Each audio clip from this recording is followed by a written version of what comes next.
So good day everyone. So I'm Sithila Konara, Associate Tech Specialist at Pearson Lanka. So first I would like to thank for the organizing committee for inviting me here. I'm honored to be here in NSBM Technosphere 2022 as a guest speaker. So I'm in IT industry around 8+ years, and now I'm working in hybrid cloud automation.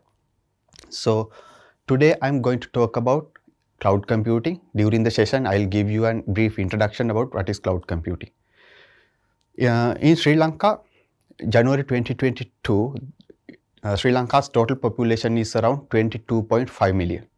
Out of that, 52% population using the internet. That means more than half of the population are using internet service or internet application during their day-to-day life. So if you have used Gmail, Yahoo Mail, Office 365 or Google Workspace, that means you have already reaped the benefits of cloud computing. So before we talk about cloud computing, let's see how traditional data center behave. In 2003-2008 period, let's say you are planning to launch a web application, and if you need to launch a web application, you need to purchase underlying server hardware, network hardware, storage.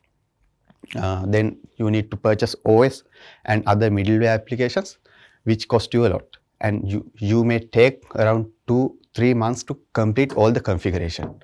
Even after you completing all the necessary things to host your application, then you end up with lot of BAU tasks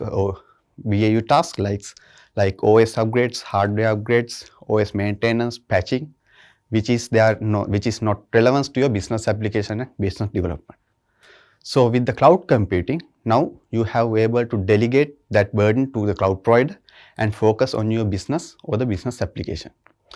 So another feature is that you can in data center, you can pinpoint your servers and say the server A is doing the task A and server B is doing the task B and Z. So, but in cloud environment, you can't pinpoint your resources because you are using a shared environment. So the cloud computing is simply a delivering of cloud service. It can be a server, it can be a storage, it can even be a database, function or software over the internet, that means over the cloud, to offer flexible and scalable resources to the user or the business.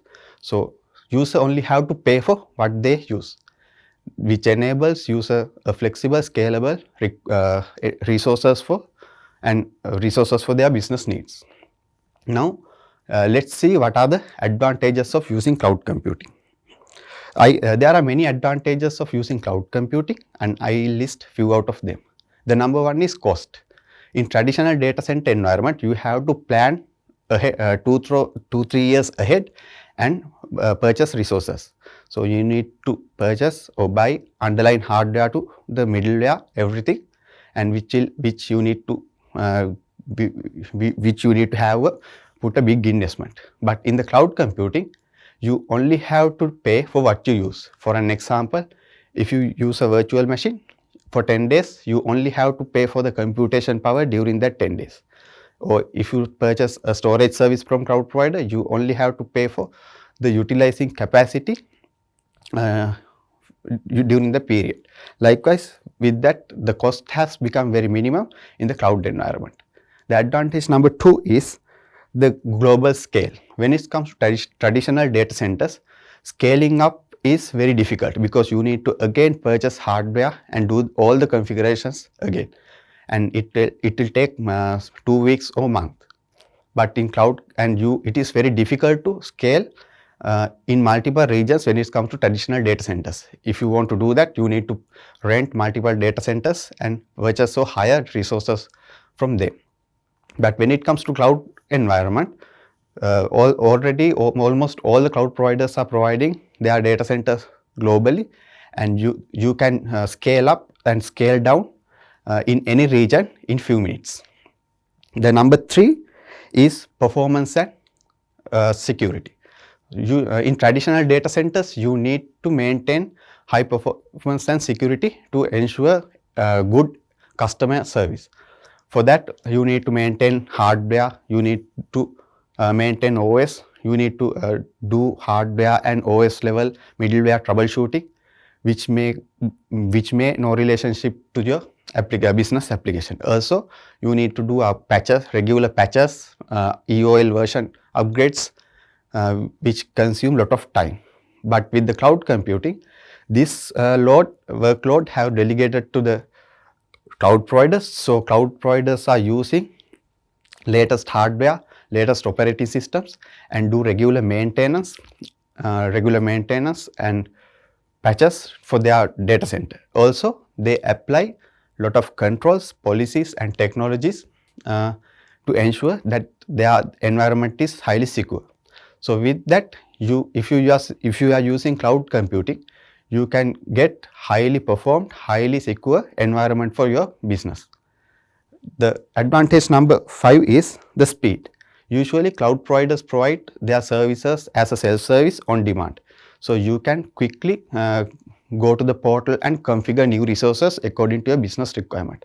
But when it comes to traditional data centers, you need to plan it 2-3 years ahead and purchase all the required items from hardware to the middleware, which cost you a lot, and to deliver those items and complete the configuration, it may take some time, maybe 2 or 3 weeks. So, but with the cloud environment, this time window has minimum to few minutes.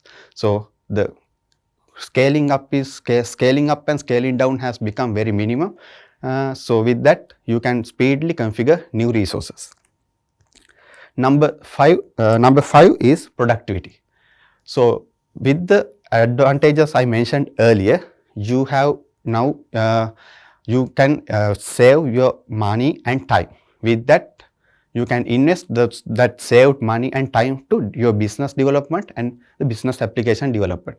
So with that, from overall, your productivity get high. Finally, the reliability. So backup and disaster recovery have become very cheap and very simple when it comes to cloud environment, because they are maintaining their underlying network with data mirroring capability between redundant sites. So when it comes to cloud computing, you don't have to worry about backup and disaster recovery. But when it comes to traditional data center, you need to regularly do backup to ensure you have backup files when there is a disaster. So maybe you need to purchase another additional backup appliance or backup software to get the backups. So there are we can divide cloud computing into 2 categories based on its models. So there are 2 major models, saying one is the cloud deployment model, other one is the cloud service model. First, let's talk about cloud deployment model. So the cloud deployment model, we can divide into 3 major groups. One is private cloud, other one is public cloud, the third or the last one is hybrid cloud. In private cloud, it's somewhat similar to traditional data centers. So the similarity between the data center and private cloud is the entire infrastructure is owned by single organization. So it's not shared one. So why organizations using private cloud? Because there are some regulations and rules and regulation requirements that some businesses need to meet.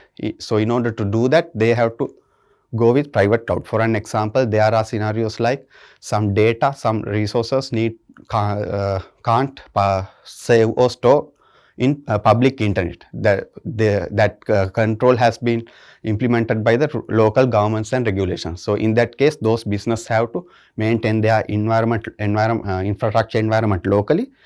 So with that, they tend to move with a private cloud.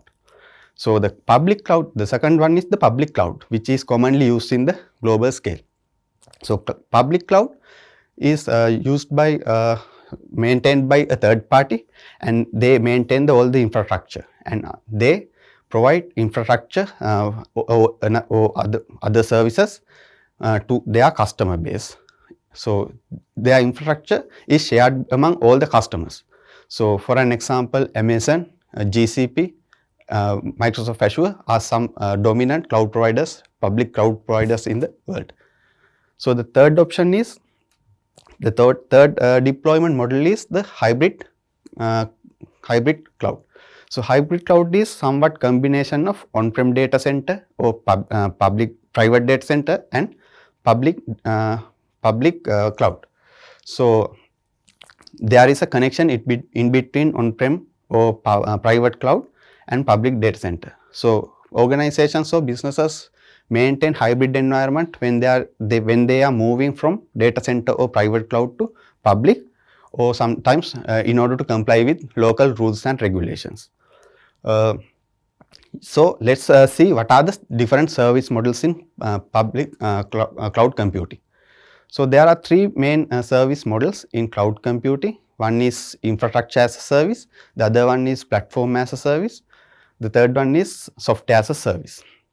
So in infrastructure as a service is the basic service providing model that provided by the cloud computing. So if you have used VM machine from cloud or storage, that's come under infrastructure as a service.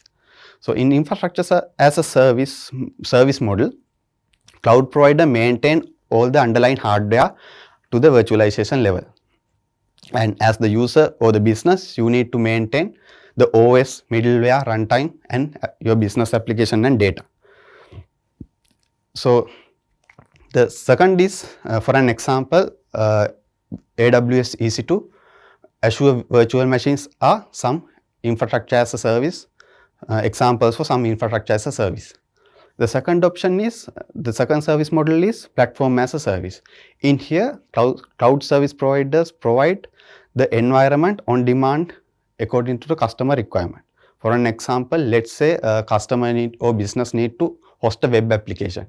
In that case, the cloud provider provide an environment to host their web application in the cloud.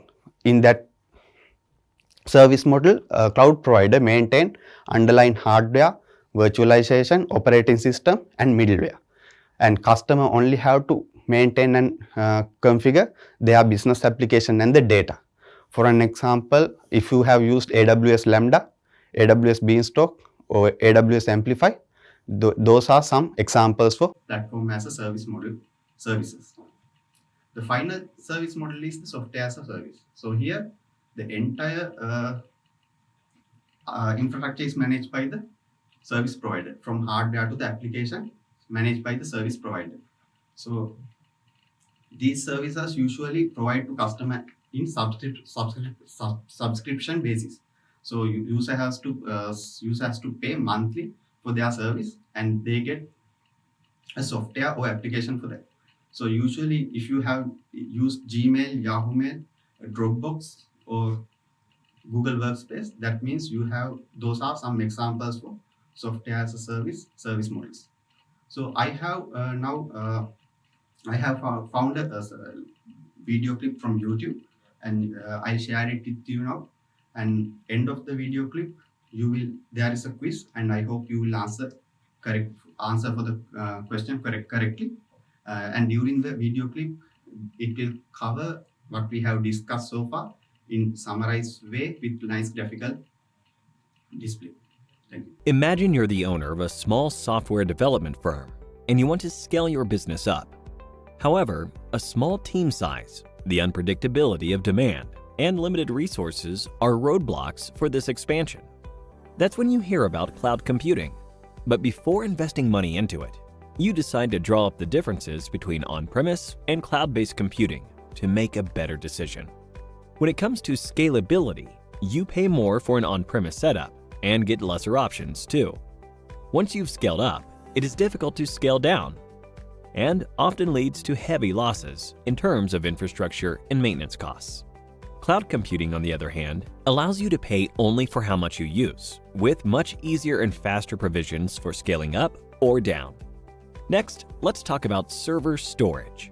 On-premise systems need a lot of space for their servers, notwithstanding the power and maintenance hassles that come with them. On the other hand, cloud computing solutions are offered by cloud service providers who manage and maintain the servers, saving you both money and space. Then we have data security. On-premise systems offer less data security. thanks to a complicated combination of physical and traditional IT security measures, whereas cloud computing systems offer much better security and lets you avoid having to constantly monitor and manage security protocols.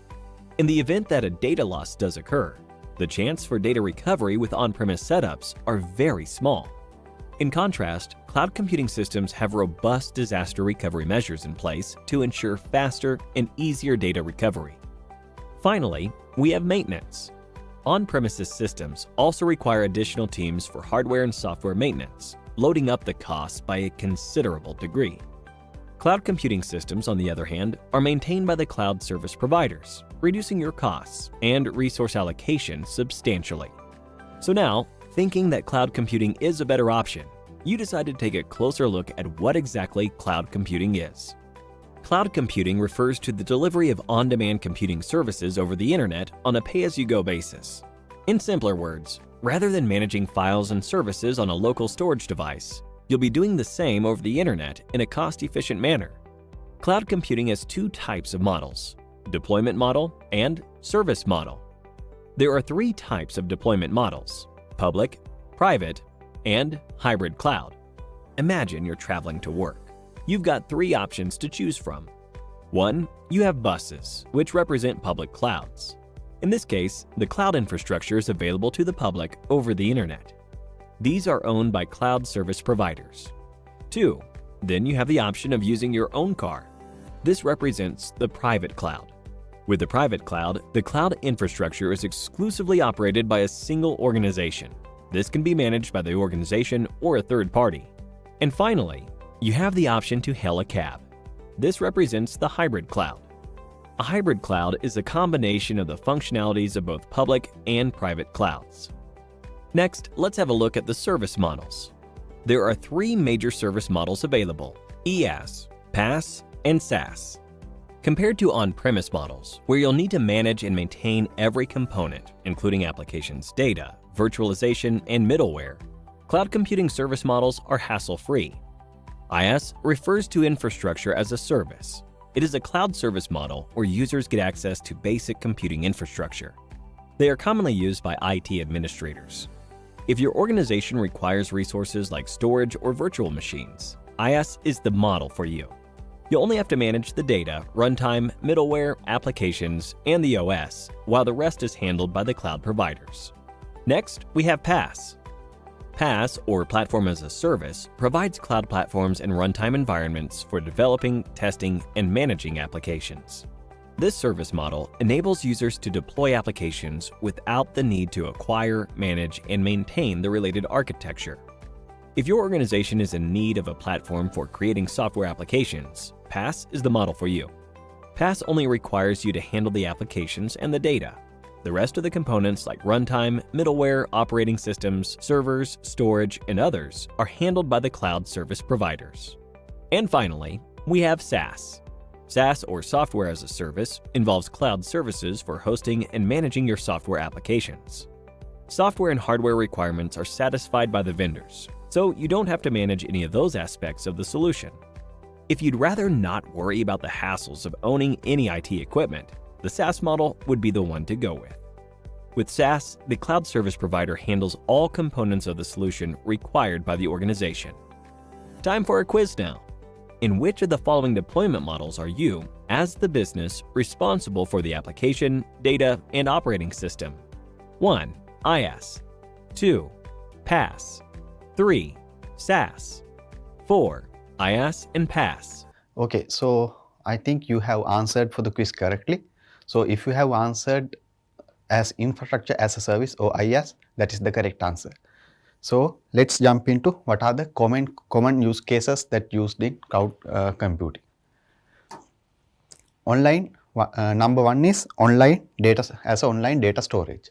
In cloud environment, the storage is very low and cheap, and because of that, organizations tend to store their files, audio files, video files in cloud environment. With that, they are able to scale their storage very easily with low cost, and they can access it from anywhere. The next common use case is the backup and recovery. So with the cloud computing, as I mentioned earlier, the underlying network has data mirroring capability. With that, online cloud providers, organizations use online cloud as their backup location. The number 3 is big data analysis.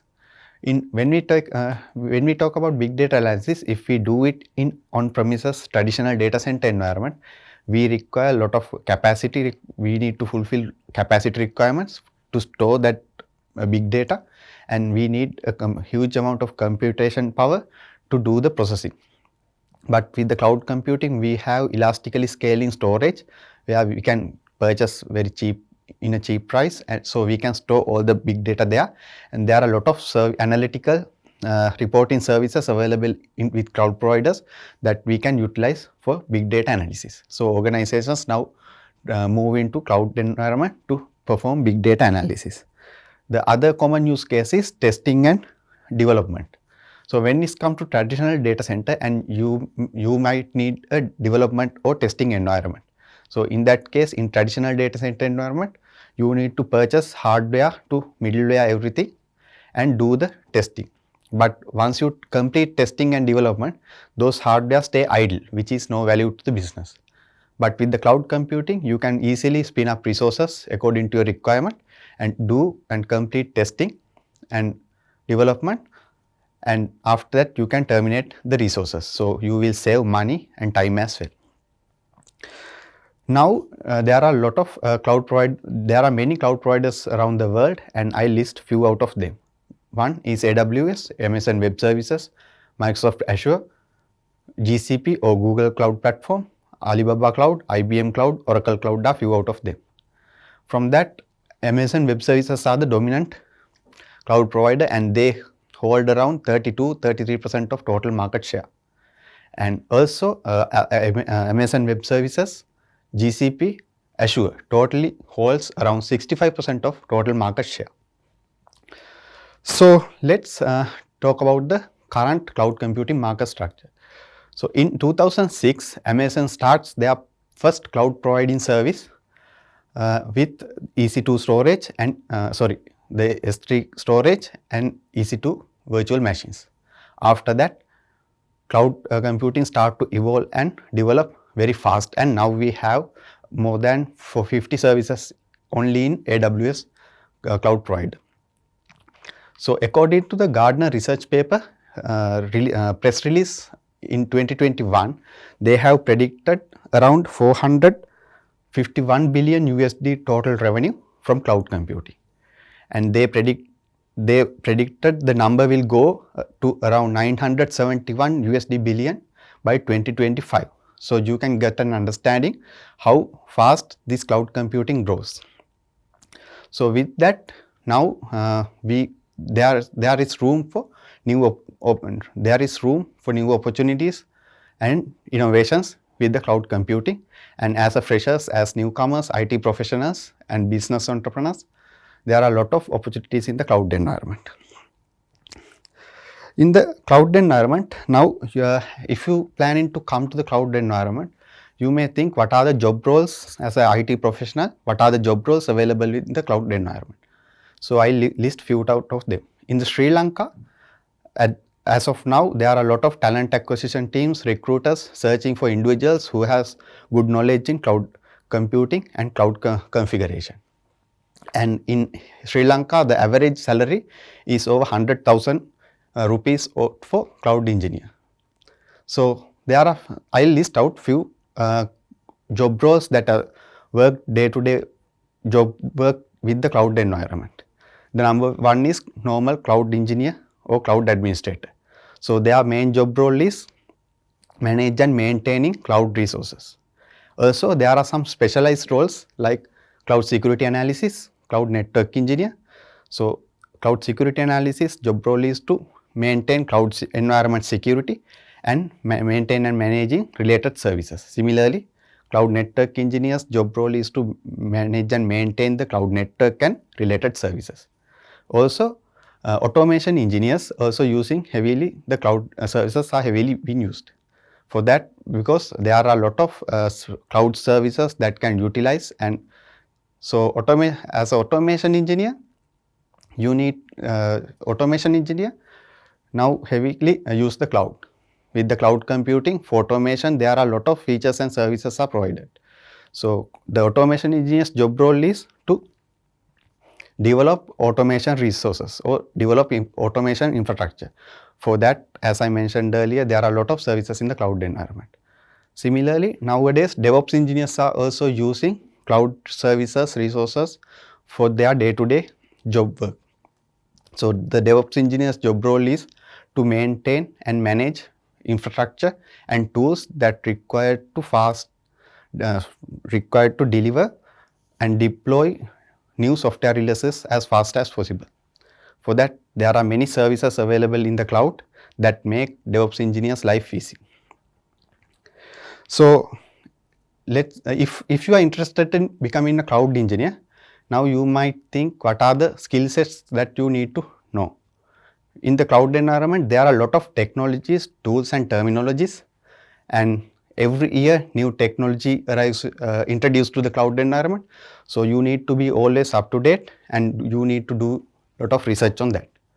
So I'll give you 7 tips as a I'll give you 7 tips to what are the required essential skill sets to become a cloud engineer. But these are not the all skills that associated with the cloud environment. There are a lot more, but these are some basics that you need to know. So if you know more, you get better opportunities and better chances. So tip number 1. So as a cloud engineer, you need to have a good understanding about IT fundamentals. Even you are in the IT profession in any field, you should have good understanding about IT fundamentals.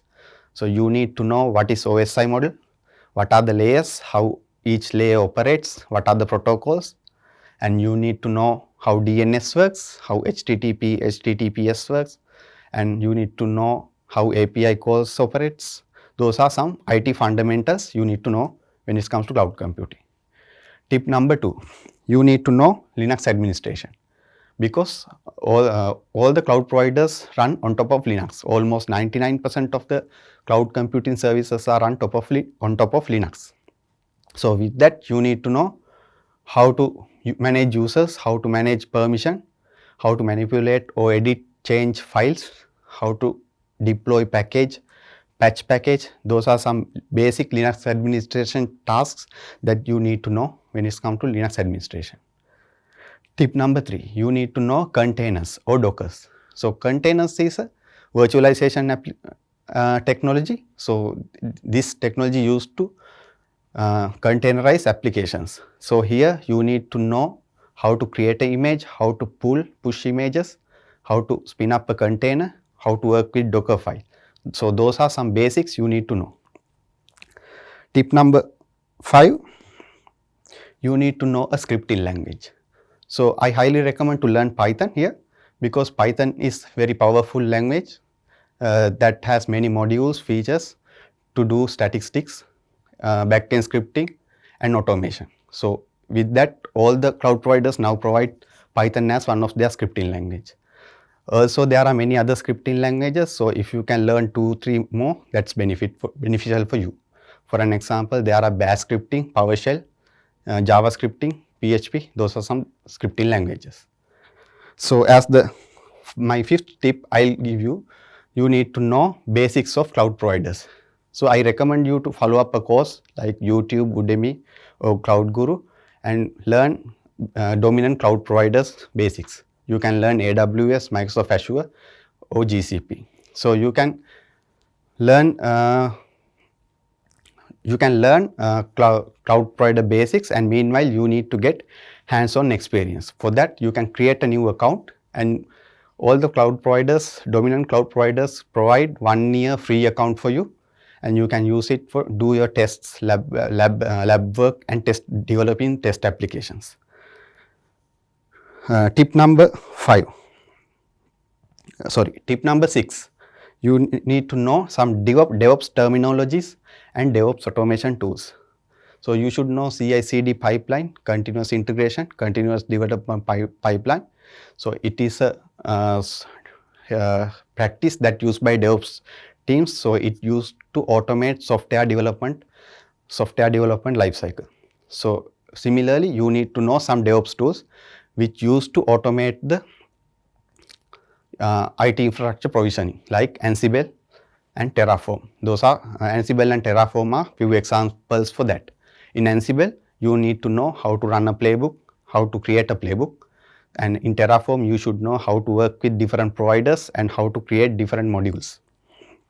Finally, my last tip is you need to know Git flow. Git is a code repository, so you can store codes there.